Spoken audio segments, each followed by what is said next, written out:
Alright, welcome to my newest non-sunflower slash sunshroom setup. As I already announced to you, I finally finished my exams today, which means I can finally bring back PvZ1 Endless on my channel. I've always wanted to do a time-lapse video from flag 0 to 50 in survival day and roof without sunflowers, since my channel did kinda blow up on a non-sunflower Endless video and also this weird random PvZ2 video back in the day. I quickly realized that it was a lot harder and almost impossible compared to survival pool. Well, for starters, you don't have access to any cattails, which is a really important early game plant. But you also don't have a pool where you can store all your carp cannons in.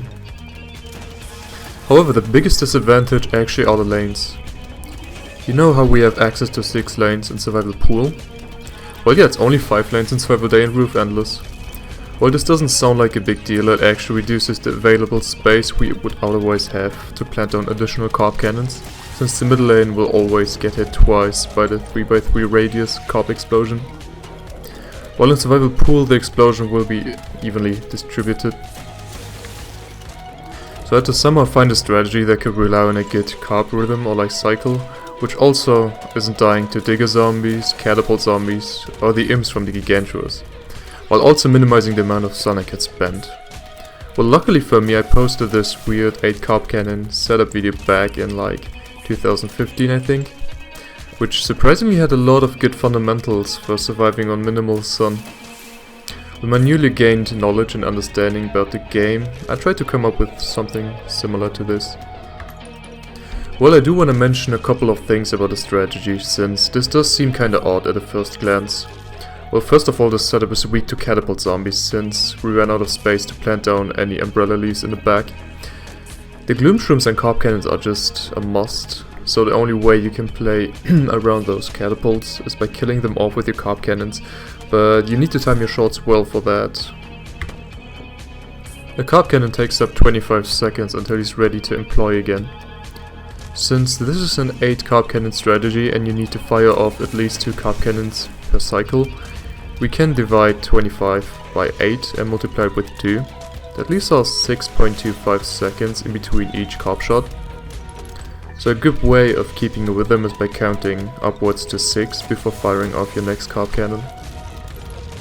Here's another interesting thing I figured out when testing the strategy. You can actually try to store the Gigantuas on lanes 2 and 4, so they remain in the back, and the reason for that is because we want our winter melons to slow down those catapult zombies.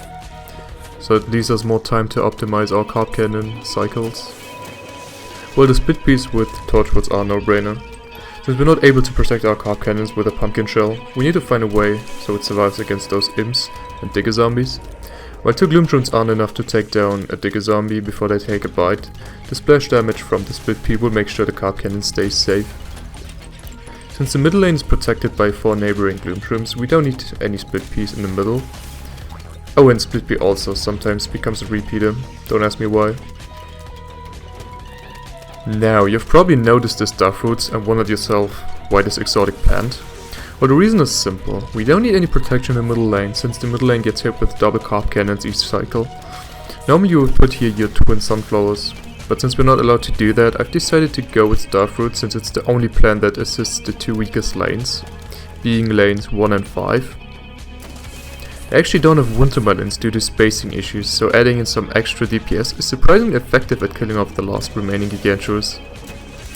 Oh, and it also makes extra sure that bungee zombies won't be able to grab your torchwood when being frozen by ice rooms. Speaking of ice rooms, they're important to have in this setup, since it's the only way to deal with bungee zombies. Having 2 gloom shrooms at least 2 tiles away and an ice room will shut down any bungee zombies. Yes, they do have this weird 1.5 times 1.5 hitbox. I know that spending 150 sun in a no-sunflower challenge seems counterproductive, but you have to keep in mind that you're only using him twice in 2 flags. You're actually gaining around 500 sun off of each 2 flags while using 2 ice rooms. So we would even get away with placing down doom shrooms just for some additional firepower. I did gain 300 sun here, even though I played 2 ice rooms as well as 2 blowers, so don't be shy on using doom shrooms once a flag. I didn't place down any doom shrooms in this round, but at the end, where I mismanaged my timing, it got really close. I really should have placed down a Doom Shroom to keep my carb cycle going, but I got lucky and no catapult spawned in that wave. Jack in the Box explosion zombies are super weak against this setup since we're not running a carbless strategy. Also keep in mind that this combination of zombies will rarely appear in Endless.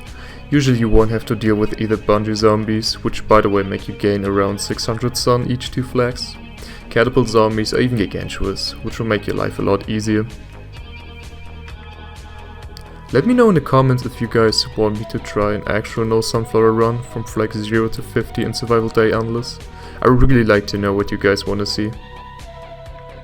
So with all of those things out of the way, I wish you guys a beautiful day and see you next time.